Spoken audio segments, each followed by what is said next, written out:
আজকের এই আন্দোলন যেমন হিন্দু মুসলমান নয়, আজকের এই আন্দোলন শুধু মসজিদ মাদ্রাসা খানকা ঈদগাহ ওয়াকফ নিয়ে নয়। আজকের এই আন্দোলন মনে রাখবেন, আগামী দিনের আমার ভারতের সংবিধান থাকবে না আমার সংবিধান মিটে যাবে, এটা হলো আমাদের মূল লড়াই। এই জায়গাটা মাথায় রাখুন। আমি জানি মসজিদ আমার প্রিয়, মন্দির আমার হিন্দু ভাইদের প্রিয়, গির্জা আমার শিখ কি বলে খ্রিস্টান ভাইদের প্রিয়, গুরুদুয়ার পাঞ্জাবি শিখ ভাইদের প্রিয়, যার প্রিয় তার কাছে প্রিয়। হ্যাঁ, আমার দেশে এরকমও কথা শোনা যাচ্ছে ধর্মকে টিকাবার জন্য নাকি অস্ত্র দরকার। এটা কেমন ধর্ম আমার জানা নাই। ধর্ম টিকাবার জন্য অস্ত্রের প্রয়োজন নাই। আমি আমার ইসলামের অনুসারীদেরকে বলবো, ধর্মকে টিকাবার জন্য সব থেকে বড় প্রয়োজন হলো তুমি মন উদার করে একটা মানুষ হও, এতেই তোমার ধর্ম হু হু করে আগাচ্ছে, আরো আগাবে। আজ আমেরিকা বলো, ফ্রান্স বলো, ব্রিটেন বলো, জাপান বলো, একটা মেসেজ দিয়ে যাচ্ছি। সেসব দেশে আমরা শুনতাম ইসলামের ওপরে রাষ্ট্রীয়ভাবে হামলা হয়, নূর মোহাম্মদ সাল্লাল্লাহু আলাইহি ওয়াসাল্লামের কার্টুন তৈরি হয়, প্রফেট মোহাম্মদ সাল্লাল্লাহু আলাইহি ওয়াসাল্লাম সম্বন্ধে বিদ্বেষ কথা বলা হয়, মসজিদের ওপরে হামলা, ইংল্যান্ডে নামাজ পড়ছে গুলি করে মেরেছে 50 জনকে। এর কারণটা কি? এর কারণ একটাই, তারা তাদের ঘরের সন্তানগুলোকে ইসলামের আদর্শ থেকে দূরে রাখতে পারছে না।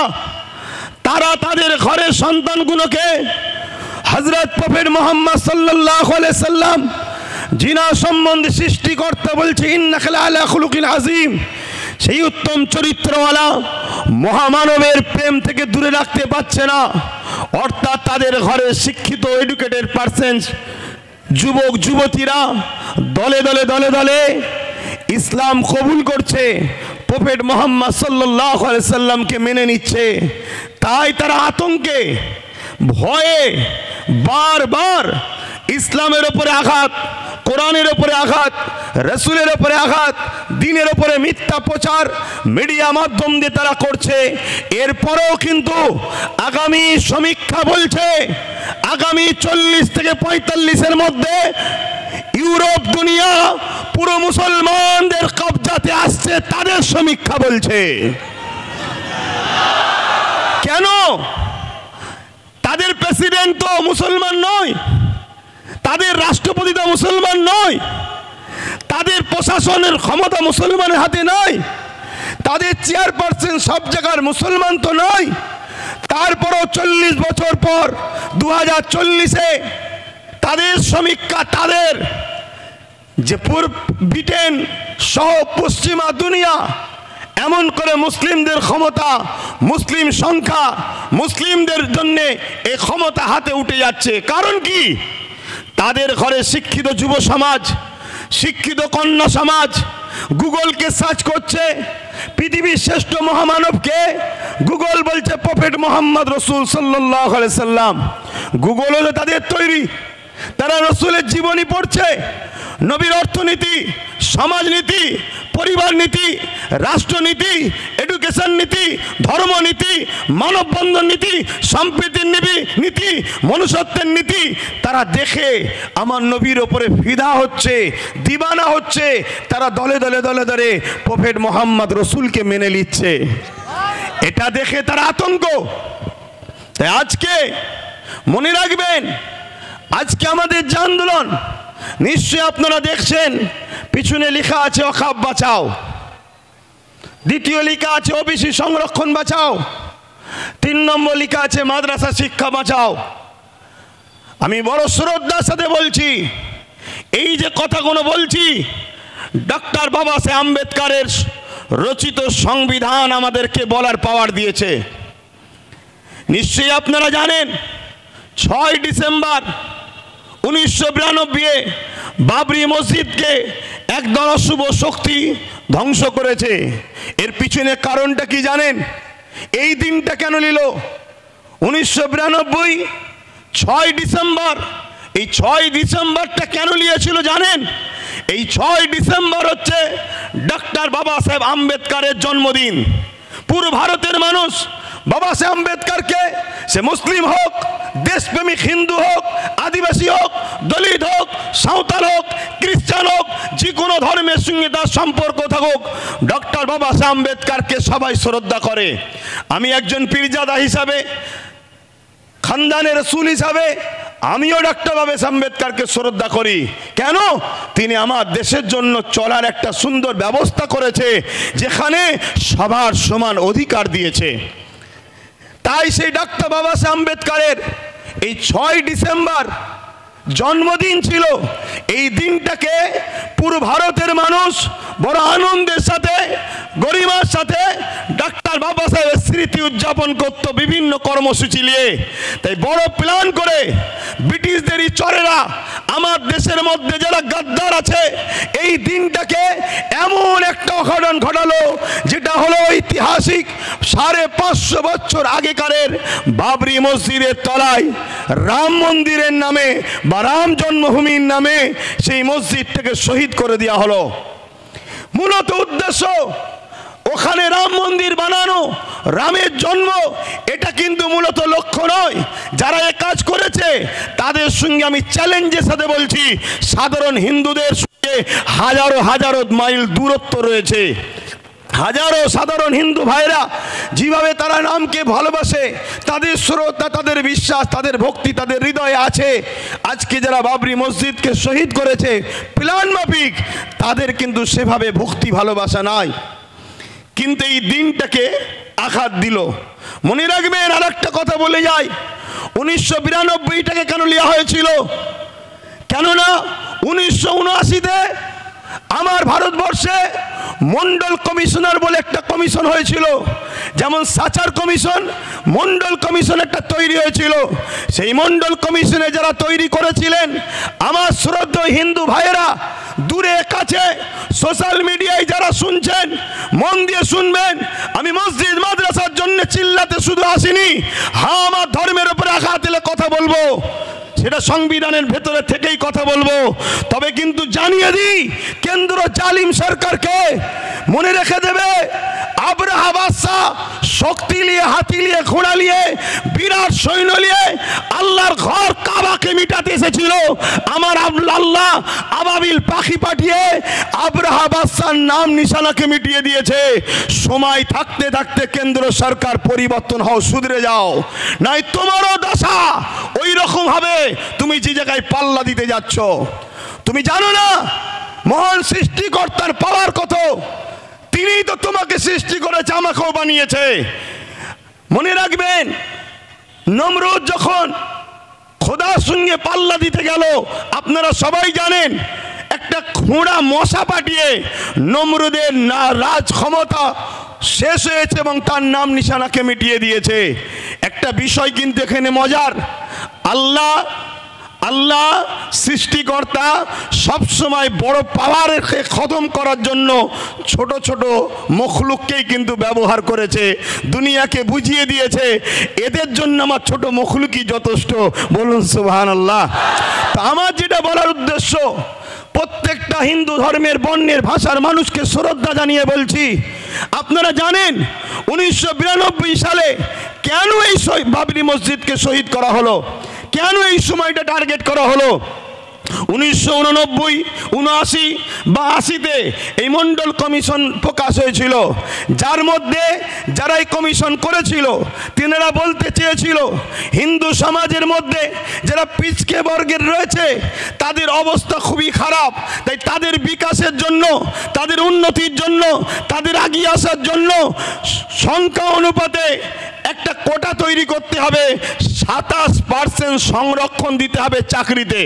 কত পার্সেন্ট একটু বলবেন ভাই? 27%। আজকে কেন আকাবের পিছনে লেগেছে ওটাও বলবো। 27% সংরক্ষণ দিতে হবে।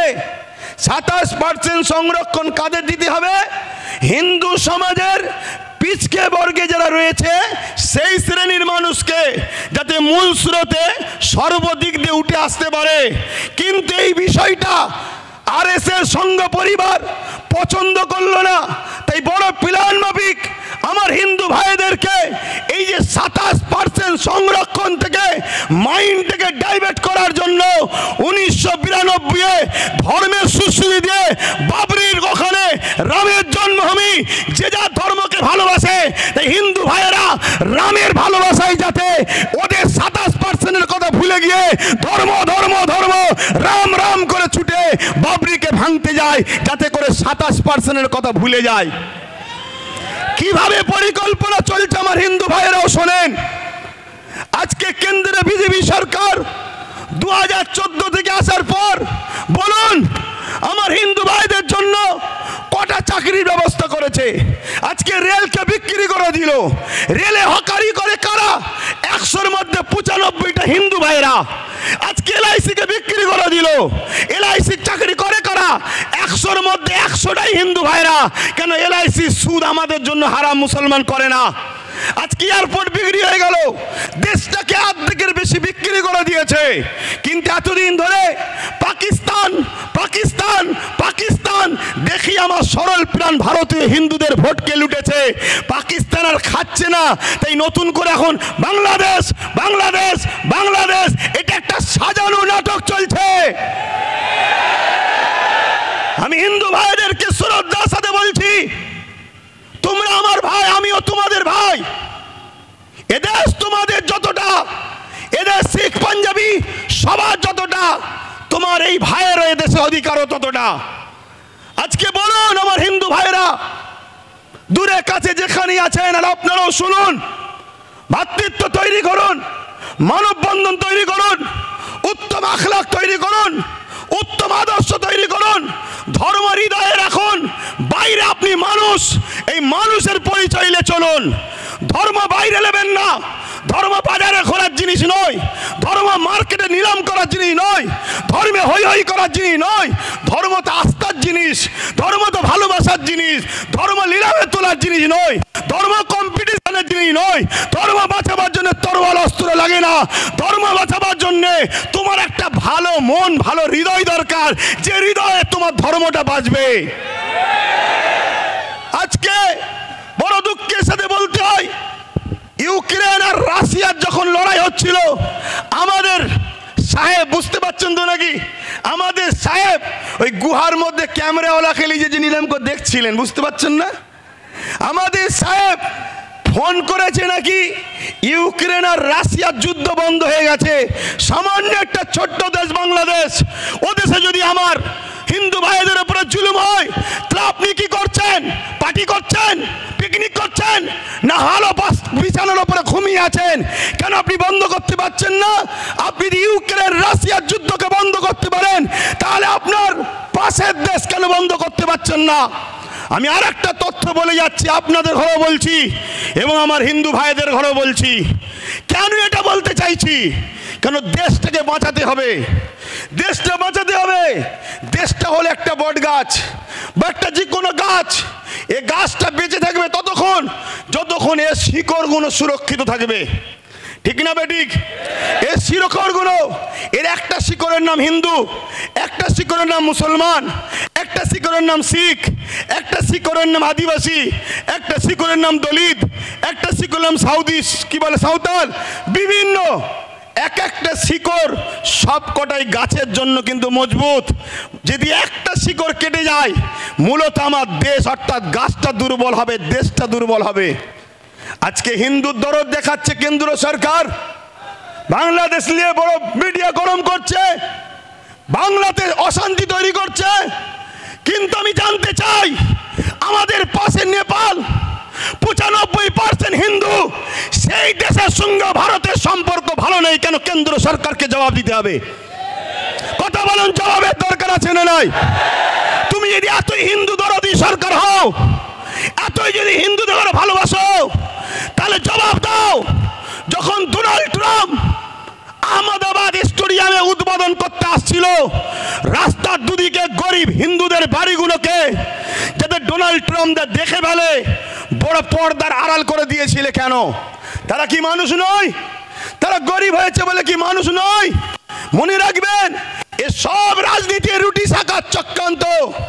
তাহলে আজকে 95% নেপালের সঙ্গে ভারতের সম্পর্ক নেই। ভারতের প্রতিবেশী চতুর্দিকের দেশগুলোর খবর নেন, সবার সঙ্গে সম্পর্ক খারাপ ছিল। যদিও বা বাংলাদেশের সঙ্গে সম্পর্ক, এই অপদার্থ সরকার আসার পরে ওই বাংলাদেশের সঙ্গে সম্পর্কটা আমাদের খারাপ হয়ে গেছে। খুব ঠান্ডা মাথায় শুনুন, এই দেশে পৃথিবীর বুকে বড় বড় দেশ সব নেই, আর সব টুকরো টুকরো হয়ে গেছে। বড় বড় দেশ নাই, সব টুকরো টুকরো হয়ে গেছে।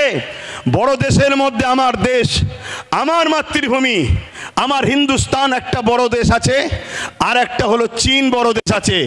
নিশ্চয়ই আপনারা জানেন চীন আমার ভারতবর্ষের একটা বড় অংশকে দখল করে নিয়েছে, বড় একটা জায়গাকে দখল করে নিয়েছে। সেই জায়গাতে তার প্রতিবাদ না করে আজকে মধ্যে মানুষে মানুষ বিভাজন তৈরি করতে চাইছে। মনে রাখবেন, তাহলে কিছু সমস্যা এই করিস তোরা, আমার বেলাতেই সব সমস্যা হয়। কি হলো?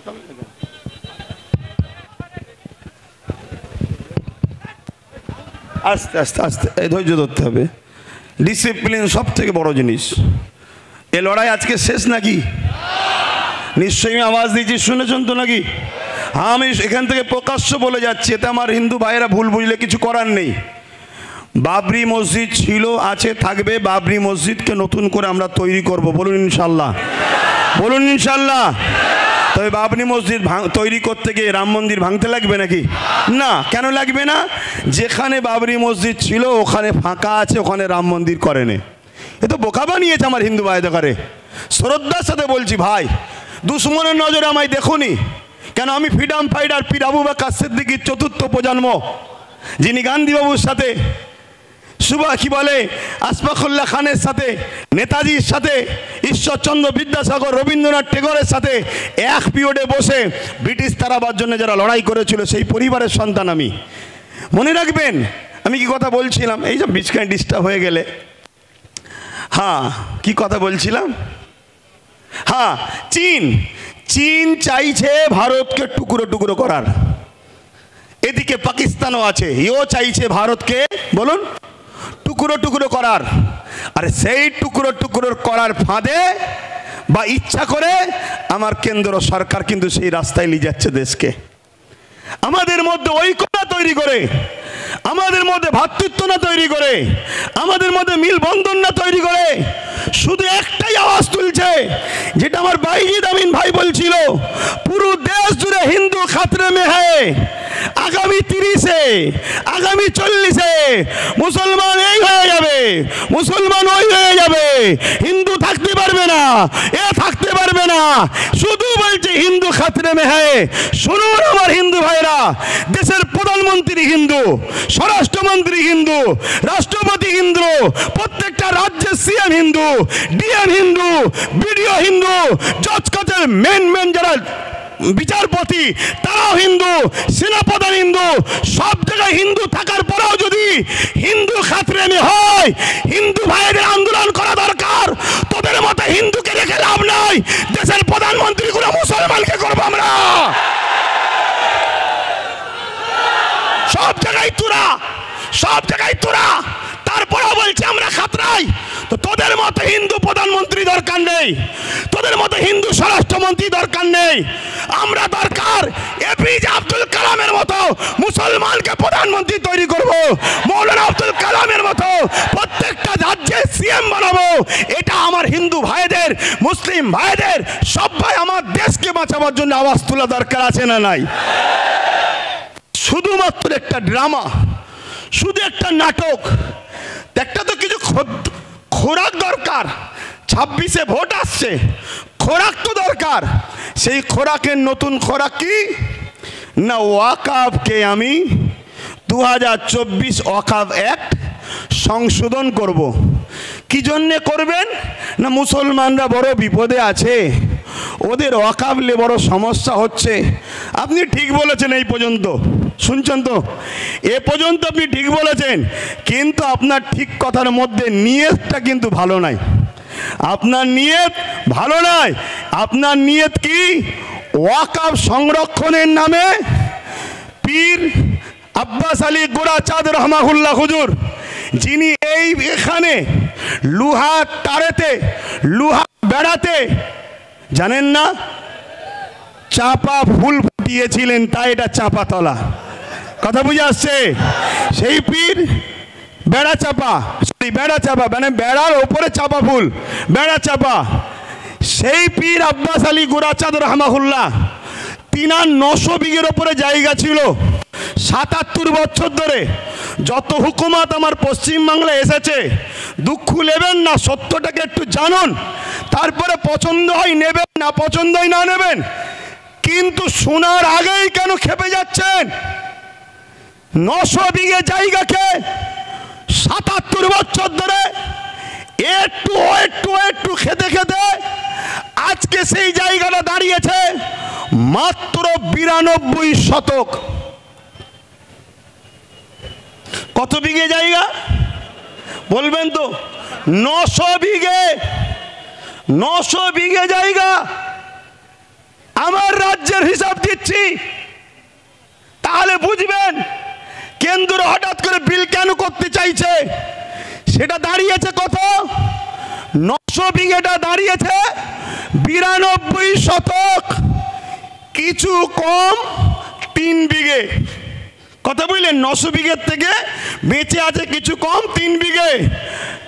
এখন মোদি বাবু হঠাৎ করে ভাবছে ওই 3 বিঘেটা তোরা খেতে পারবি না, এটা আমি খাবো, এজন্য বিল বানাতে চাইছে।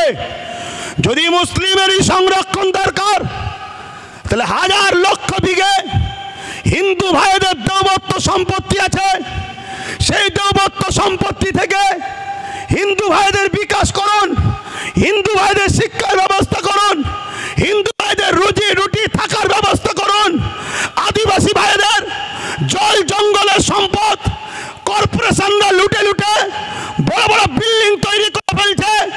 আপনি যদি উপযুক্ত প্রধানমন্ত্রী হন, দেশকে যদি ভালোবাসেন, দেশবাসী সবকা সাথ সবকা বিকাশ যদি চান, তাহলে জল জঙ্গলের দখলকৃত সম্পদকে উদ্ধার করে আদিবাসী ভাইদের শিক্ষা, স্বাস্থ্য, রুজি রুটি, কর্মসংস্থান মূল সুরাতের দিকে টেনে নিয়ে আসুন। না, উনি শুধু মুসলমানদের দরদি হয়েছে। শুনছেন তো নাকি? এদিকে বলছে হিন্দু খাতরে মেয়ে, আর প্রধানমন্ত্রী বলছে মুসলমানদের আমি উপকার করব। এই নাটক বুঝতে বাকি নয়। উনি এই বিলটা তৈরি করে পুরো দেশের 27 লক্ষ বিঘে সম্পদ, অঙ্কটা মনে রাখবেন, পুরো দেশ জুড়ে 27 লক্ষ বিঘে সম্পদ আছে। এই 27 লক্ষ বিঘে সম্পদকে পুরো গভর্নমেন্ট হাত করতে চাইছে। অর্থাৎ কেরলে 1400 বছরের একটা মসজিদ আছে, বাদশাহ চিরামান, যে বাদশাহ একদিন আকাশের দিকে তাকিয়ে দেখে পূর্ণিমার চাঁদ দুটুকরো হচ্ছে, এই দৃশ্যটা দেখে বাদশাহ চিরামান, হিন্দু ঘরের সন্তান, তার মনের মধ্যেই তারিখটা রয়ে গেল। একদিন হযরতে মালিক রহমাহুল্লাহ এমন করে কেরলে এসেছিল বিজনেসের জন্য। বাদশাহ চিরামান মাওলানা হযরতে আব্দুল মালিক হুজুরকে জিজ্ঞাসা করলেন, যেই দিন চাঁদ দুটুকরো হয়েছিল, আপনারা তো আসমানি কিতাবের খবর রাখেন, বলতে পারবেন কি হয়েছে? হযরত আব্দুল মালিক বললেন, এক জাদুকর আমার লিডার, আমাদের প্রফেট, মনুষ্য জাতির সর্দার নবী প্রফেট মুহাম্মদ সাল্লাল্লাহু আলাইহি ওয়াসাল্লামকে কিছু মুজিজা দেখতে চেয়েছিল আসমানে, তাই আঙ্গুলের ইশারা করেছিল, চাঁদটা দুটুকরো হয়ে গিয়েছিল। এই কথাটা শোনার সাথে সাথে রাজা চিরামান এই কেরল থেকে মক্কার জমিনে গিয়ে হযরত প্রফেট মুহাম্মদ সাল্লাল্লাহু আলাইহি ওয়াসাল্লামের হাতে হাত দিয়ে আখেরি মেসেঞ্জার, আখেরি আওতার, আখেরি পথ প্রদর্শক, আখেরি প্রফেট হিসাবে তিনাকে মেনে নিয়ে ইমানের কলিমা পড়ে ইসলাম ধর্ম কবুল করেছিল। সেই প্রফেটের অনুসরণ করে রাজা চিরামান কেরলে একটা মসজিদ তৈরি করেছে, যে মসজিদের বয়স 1400 বছর। এই 1400 বছরের মসজিদ প্রমাণ দিচ্ছে ভারতবর্ষে মুসলমান স্বাধীনতার পরে বাংলাদেশ থেকে নয়, আফগান থেকে নয়, পাকিস্তান থেকে নয়, এ ভারতের বুকে 1400 বছর ধরে আছে। তার প্রমাণ হলো কেরলের মসজিদ 1400 বছর আজান হচ্ছে, 1400 বছর নামাজ হচ্ছে। যে মুসলমানদের ভারতবর্ষে পরিচয় 1400 বছরে থাকতে পারে, এই 14 দিনের সরকার এনআরসি করে আমাদেরকে তাড়ানো অসম্ভব হচ্ছে। এই ওয়াকফকে কবজা করে ওই মসজিদকে প্রমোটিং করে বিক্রি করে তোমার আমার প্রাচীন ঐতিহ্যকে মিটিয়ে তোমাকে আমাকে প্রমাণ করতে চাইছে স্বাধীনতার পরে এসেছো, তারপরে এনআরসি করে তোমাকে আমাকে হত্যা করবে। মাথায় ঢুকছে? বক্তব্য শুনছেন? কেন আমি অনেক ঠান্ডা মাথায় চিন্তা করছিলাম, আরে ওয়াকফ তো সবাই খেয়েছে, ওয়াকফের মধু চাকতে এমন কেউ তো নাই। ওয়াকফের মধু সবাই চেকেছে, আর এই চাকার জন্য সব থেকে বড় দোষী আমরা। আমরা যদি ঘরের দরজা খুলে আর সোনা দানা বাইরে বার করে ঘুমোই, চোরের কাজ তো ভাই চুরি করবে।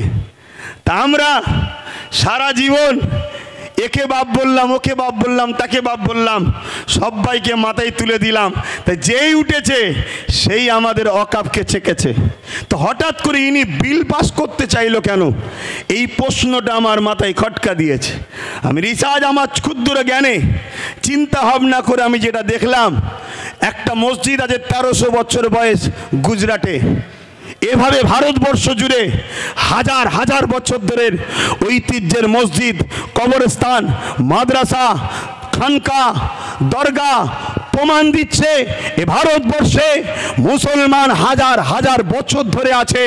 স্বাধীনতার লড়াইতে 95,000 কম বেশি মানুষ দেশের জন্য জীবন দিয়েছে প্রথম কাতারে, তার মধ্যে 63,000-এরও বেশি মুসলমানের জীবন কোরবান হয়েছে দেশের জন্যে। তাই ব্রিটিশ চলে গেছে, আজ চাইনিজ যদি মনে করে আমার দেশকে লুটবো, আমার দেশকে মিটাবো, চাইনারাও জানে এরা খালেদ বিন ওয়ালিদের উত্তরসূরি, এরা জানে এরা হযরতে সিদ্দিক আকবরের উত্তরসূরি, ফারুক আজমের উত্তরসূরি, হযরতে মাওলা আলীর উত্তরসূরি। অতএব এরা থাকা অবস্থায় ভারতের ক্ষতি পৃথিবীর কোনো দাদা করতে পারবে না। তাই বড় প্ল্যান করে আজ ক্ষমতাশালী যারা তাদের দ্বারা বিভাজন তৈরি করার ষড়যন্ত্র করছে। মনে রাখবেন, এই লড়াই আমাদের সাংবিধানিক অধিকার লড়াই।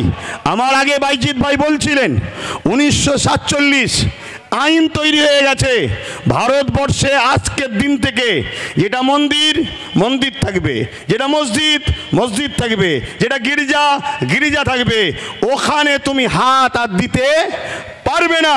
কিন্তু দুঃখের বিষয়, কোর্টের মধ্যে কিছু জজ হয়েছে, তারা আজকে মুখ চাওয়াচাই করে দেখে, আইনকে দেখে না, আইনকে তারা রেখে দিয়েছে।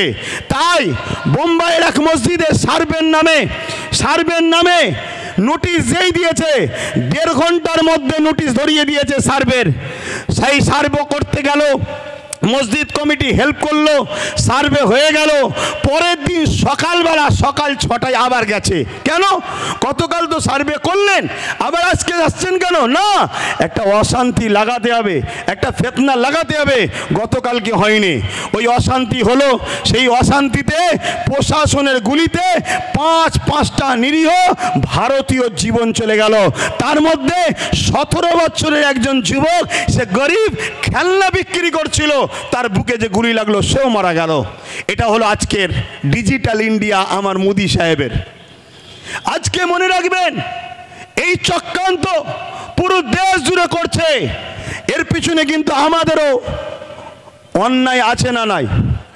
কথা বলুন। কেন 77 বছর ধরে যখন টুকটুক করে খাচ্ছিল তখন আমরা চুপ করেছিলাম, তাই আজকে পুরো লিকে লিয়ে খাওয়ার চেষ্টা করছে।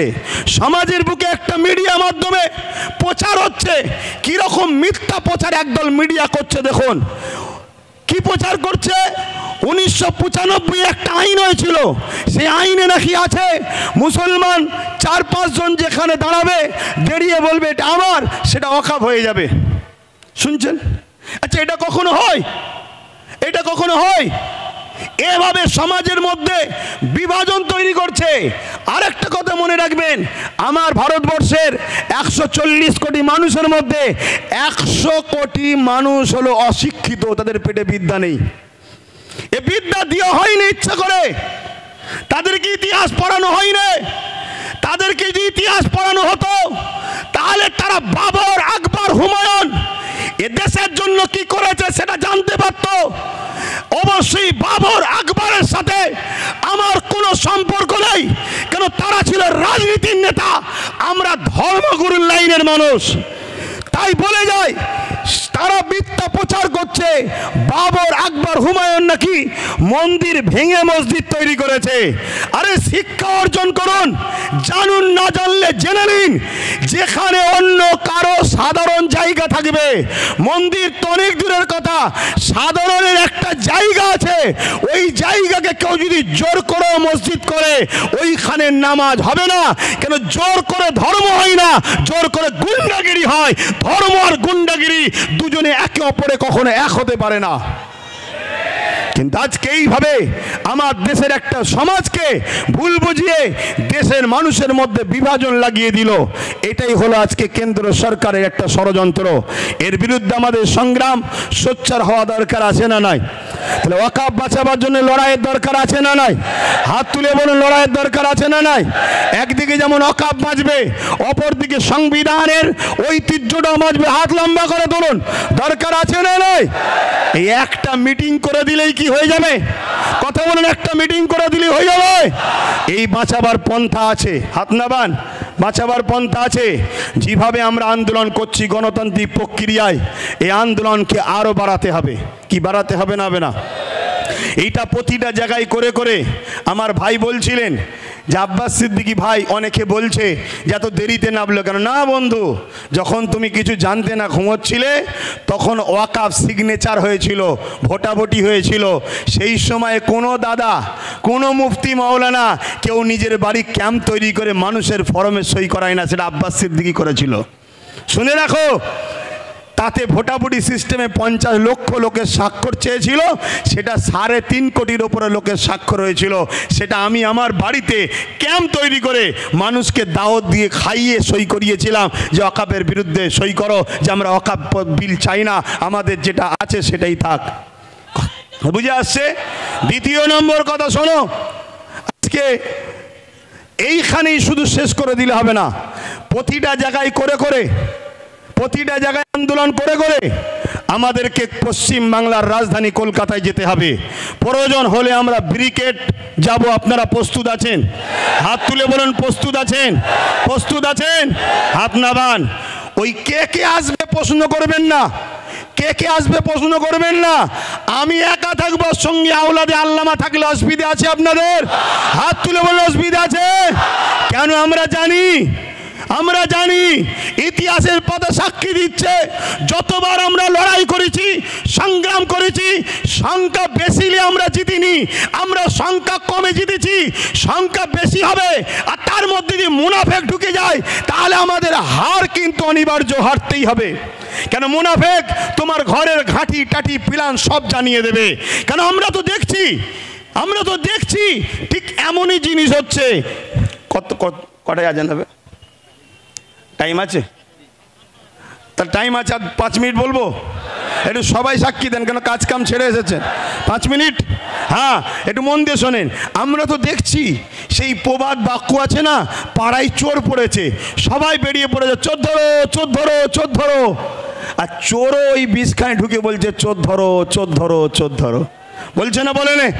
আরে কলকাতায় ভিআইপি জায়গা ওয়াকফের, রাজ্য সরকারের আজকে আমলা বলেন, নেতা লিডার বলেন, তারা সব দখল করে বসে আছে।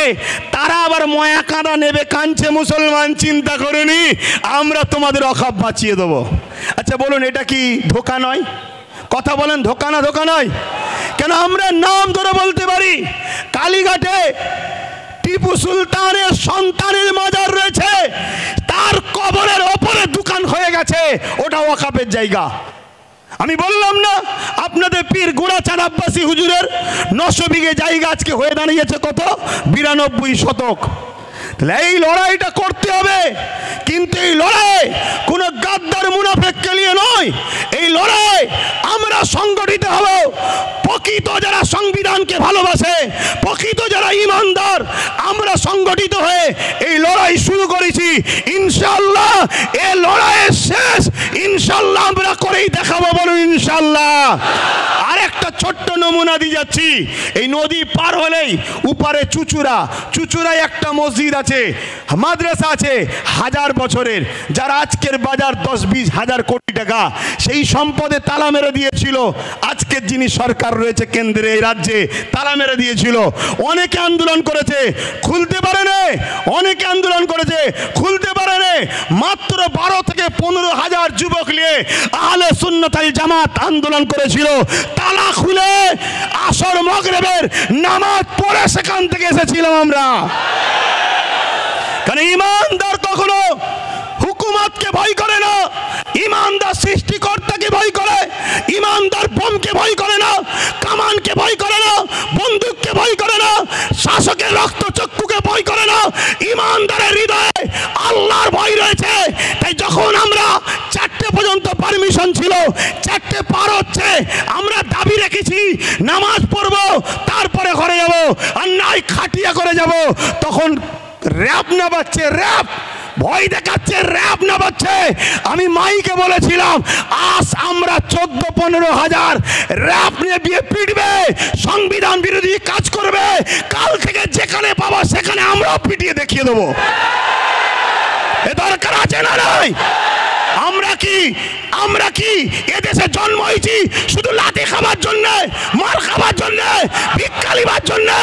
আমরা সংবিধান বিরোধী কোনো কাজ করিনি, আগামীতেও করবো না, ঠিক না বেটি? তুমি আমার মসজিদে তালা মারবে, আমার মাদ্রাসায় তালা মারবে, আর আমি বলতে গেলে তুমি প্রশাসনের পাওয়ার দেখাচ্ছ। ওই প্রশাসন তোমাকে তো আমরা দিয়েছি, তাই আজকে সংখ্যা কম মেরে নেবে, কালকে বাংলা জুড়ে যেখানে পাবো প্রতিশোধ তুলে সংবিধানের হক আদায় করে দেখিয়ে দেবো। সংবিধান রাইট দিয়েছে না দেয়নি? কথা বলুন, দিয়েছে না দেয়নি? আব্বাস সিদ্দিকী ফালতু বকছে না, সংবিধান বলেছে কেউ যদি তোমার উপরে জুলুম করে রাইট আছে তুমি প্রতিশোধ নাও, রাইট। আর মনে রাখবেন ইসলাম জুলুম করাকে হারাম করেছে। ভাই বলছিল না ডিফেন্স করাকে ইসলাম জায়েজ করেছে। ডিফেন্স, আমাকে মারবে, আমার কবরস্থান, আরে কালকে তোমার আমার দাদুকে কবর দেবে না পুড়াবে, সেই অস্তিত্বের লড়াই চলছে। তো সংবিধান যখন তোমায় রাইট দিয়েছে তুমি লড়াই করবে না করবে না? কথা বলো, করবে না করবে না? কিন্তু এই লড়াইটা করবে কার সাথে? যারা বিগত ৭৭ বছর যারা ওয়াকাফ খেয়েছিল, মসজিদকে লুটেছে, মাদ্রাসাকে লুটেছে, কবরস্থানকে লুটেছে, তাদেরকে পাশে করলে লড়াই করবে নাকি? এ কথা বলো। কারণ এই সমাজে দুই ধরনের ওয়াকাফ নিয়ে লড়াই হচ্ছে। একদল লড়াই করছিস ভাই তুইও তো ওয়াকাফ খেয়েছিস রে, তুই তো যারা ওয়াকাফ খায় তার সঙ্গে তোকে দেখা গেছে, তুই আজকে চিল্লাচ্ছিস কেন? সে বলছে ভাই বুঝিস না কেন, এ তো ভাগ দিত, মুদি নিলে ভাগ দেবে না, তাই তো লড়াই করতে নেমেছি। মুদি যদি ভাগ দেবে বলে এ কিসের লড়াই আবার? কথা বুঝছেন না, বোঝেন না? আর এক দল লোক লড়াই করছে, আলহামদুলিল্লাহ আল্লাহকে সাক্ষী রেখে বলছি লড়াই করছি আমার ইমানের অস্তিত্ব, আমার দিনের অস্তিত্ব, আমার সংবিধানের উপরে কেন্দ্র সরকার হাত দিয়েছে, তাই ইমানের দায়িত্বে লড়াই করছি। তো ভাইরা আমার, তাই বলবো লড়াই করতে হবে। তাহলে এই ডাক আগামী দিন ঘুরতে ঘুরতে বাংলার অলিতে গলিতে আমি দেখছি ভাইরা যদি চান, আপনারা যদি চান আগামী দিন বাংলা রাজধানী ব্রিকেট হবে, রাজি আছেন তো নাকি? রাজি আছেন তো নাকি? হাত নামান। ধোকা দেবেন না তো? ধোকা দেবেন না তো? কেন ধোকা অনেকে দিয়েছিল বলে মন খারাপ করে চুপ করেছিলাম। ভাই অনেক বুঝিয়েছে, দুজন দিয়েছে বলে 500 জনকে আপনি কষ্ট দিচ্ছেন কেন? কথা ঠিকই, কিন্তু যার দিল ভাঙে সে কষ্টটা সে বোঝে। কিন্তু আজ আবার আপনাদের স্বার্থে দেশের স্বার্থে, নিজের অস্তিত্ব, নিজের ধর্মীয় স্বাধীনতার অস্তিত্বের স্বার্থে আমি আবার নেমেছি, ধোকা যেন না হয়। মনে রাখবেন আর একটা বিষয় বলে যাই, আপনারা তো ওয়াকাফ নিয়ে তো সব শুনলেন, সবাই বক্তব্য দিল, আর একটা কথা শুনবেন না? মাদ্রাসা ধ্বংসের মুখে জানেন, মাদ্রাসা ধ্বংসের মুখে জানেন গত বছর দায়িত্ব নিয়েছে রাজ্য সরকার, তার আগে পর্যন্ত মাদ্রাসা পরীক্ষায় একটা সিলেবাসে যে নম্বর হবে মার্কশিটের, তাতে একটা কোরআনের বলে পাঠ থাকতো, অর্থাৎ কোরআনে কত নম্বর পেয়েছে। এই বছর থেকে সেটাকে পাওয়া যাচ্ছে, মার্কশিট ছেড়েছে, তার মধ্যে কোরআন কথাটাকেই তুলে দিয়েছে। যে বলেছিল কোরআন শেষ হয়ে যাবে, আজকে কোরআনটাকেই তুলে দিয়েছে। কথা শুনছেন না শোনেননি?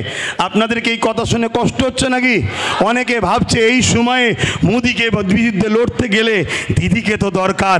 আরে শুনুন শুনুন, ডাকাত ধরতে গেলে চোর সাথে লিয়া দরকার নেই। ডাকাত চোর দুটো একই ক্যাটাগরির রাস্তার লোক। এই ভুল বলছি নাকি? অতএব যদি তুমি মনে করো ইমানদার, তাহলে আমার কথা অ্যাকসেপ্ট হবে, আর যদি মনে হয় না, আমার কথা অ্যাকসেপ্ট নাও হতে পারে। আমি আবার বলে দিচ্ছি, পৃথিবীর কোনো তাকত, পাওয়ার, শক্তির ওপরে মুখাপেক্ষী আব্বাস সিদ্দিকী নয়। আব্বাস সিদ্দিকী মহান সৃষ্টিকর্তার উপরে নির্ভর করে চলে। তাই হক কথা বলছি, আমার মাদ্রাসার সিলেবাসে মার্কশিটে কোরআনের যে জায়গা ছিল সেই পাঠটাকেই তুলে দেওয়া হয়েছে এই রাজ্যে। তোমরা জানো 10,000 শিক্ষা প্রতিষ্ঠানের নামে আজকে 300 কম বেশি 350-র উপরে 400-র উপরে শিক্ষা প্রতিষ্ঠান কোনো ধ্বংসের মুখে, সেটাই তো তোমরা খবর রাখো না। তাহলে মাদ্রাসা শিক্ষা বাঁচাবার জন্যে এ দায়িত্ব আমাদেরকে নিতে হবে না? নিতে হবে না? তারপরও এই মঞ্চ থেকে বলছি, গত 24-এ 39টা এমপি রাজ্য সরকারকে বাংলার মানুষ দিয়েছে না দেয়নি? আওয়াজ দিয়ে বলুন, দিয়েছে না দেয়নি?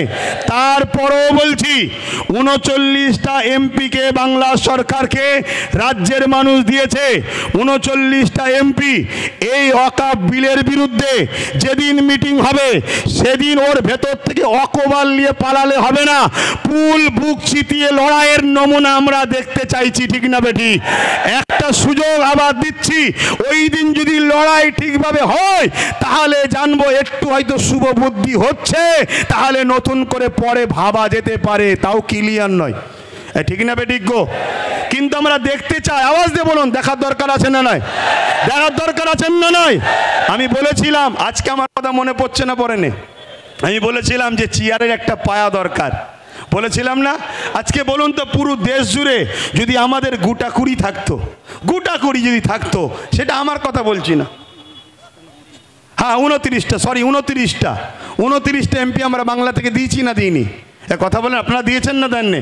তাহলে আজকে দেখার দিন এসেছে সে কি করে। কারণ আইন তো হচ্ছে সেখানে আপনি যদি বিরোধী হন, তাহলে সেখানে লড়াই করছেন না, রাজপথে নেমে মুসলমানকে বোকা বানাচ্ছেন কেন? কি গো, বলা ভুল হচ্ছে নাকি? আওয়াজ দিয়ে বলো, বলা ভুল হচ্ছে? আরো জোরে শুনতে চাই, বলা ভুল হচ্ছে? তাহলে সেই জায়গায় তো দেখানো দরকার। মনে রাখবেন, আমি বলেছিলাম, আজকে আফসোস হচ্ছে না হয়নি? যদি টোটাল ভারত মিলিয়ে গোটাকুড়িও যদি আমাদের থাকতো উপযুক্ত, যেমন আমাদের বিধানসভায় একটাই উপযুক্ত আছে, নওশাদ সিদ্দিকী, নাম শুনেছেন না শোনেননি? গত 4-5 দিন আগে এই ওয়াকফে বিধানসভায় কথা উঠেছিল, সব মুখে চুপ করে আছে। যারা কলকাতায় বিশাল জমায়েত করে চিল্লাচ্ছে, সিনিও চুপ করেছিল, কিন্তু নওশাদ সিদ্দিকী সেখানে চোখে চোখ রেখে প্রতিবাদ করেছে, সেখানে আওয়াজ তুলেছে। তাহলে আমি বুঝাতে চাইছি, এভাবে যদি পুরো দেশ জুড়ে আমাদের গোটাকুড়ি যদি এমপি থাকতো, যখনই বলেছিল ওয়াকফ সংশোধনের নামে এই বিল হবে, ওই গোটাকুড়ির মধ্যে থেকেই একজন উঠে চেয়ারটা ছুঁড়ে প্রথম মার, কেন তুই দেশের সংবিধানের বিরুদ্ধে কথা বলছিস? কিন্তু আমাদের তো কেউ নেই, সব হাতছাড়া করে ফেলেছি। আজ শপথ নেন, আমাদের ভুল যদি ভাঙে, সময় যদি আসে, ওয়াকফ বিল এত সহজে তো করতে দেওয়া যাবে না। তাতে লক্ষ যুবকের বুকে তাজা দিতে, রক্ত দিতে হলেও আমরা দিতে রাজি আছি, রাজি নয়। কিন্তু এরপরেও আগামী দিন শুধু রাস্তায় দাঁড়িয়ে আমরা লড়াই করব কেন? রাস্তায় দাঁড়িয়ে কতবার চিল্লাবো? তাই আগামী দিন সেন্টার হোক, রাজ্য হোক, সব জায়গাতেই আমাদের পক্ষে উপযুক্ত পায়া দাঁড় করিয়ে রাখা দরকার আছে না নয়? অঙ্গীকার করছেন তো নাকি? আল্লাহকে সাক্ষী রেখে হাত তুলে বলেন, মুনাফিকি নয়, আল্লাহকে সাক্ষী রেখে বলেন। আজকে বড় দুঃখ, আজকে বড় আফসোস, একটা কেউ আমাদের বলার নেই। ওয়াকফ নিয়ে বলবে কে? আমাদের কেউ নেই। মাদ্রাসা সংরক্ষণ, মাদ্রাসা বাঁচাবার জন্য বলবে কে? আমাদের কেউ নেই। ওবিসি বোঝেন? ওবিসি বোঝেন? আকসার লোক তো ওয়াকাফ জিনিস কি সেটাই বোঝে না। ওবিসি বোঝেন? ওবিসি হলো একটা সংরক্ষণ, যার মাধ্যম দিয়ে দু একটা হলেও মুসলমান চাকরি পাচ্ছিল।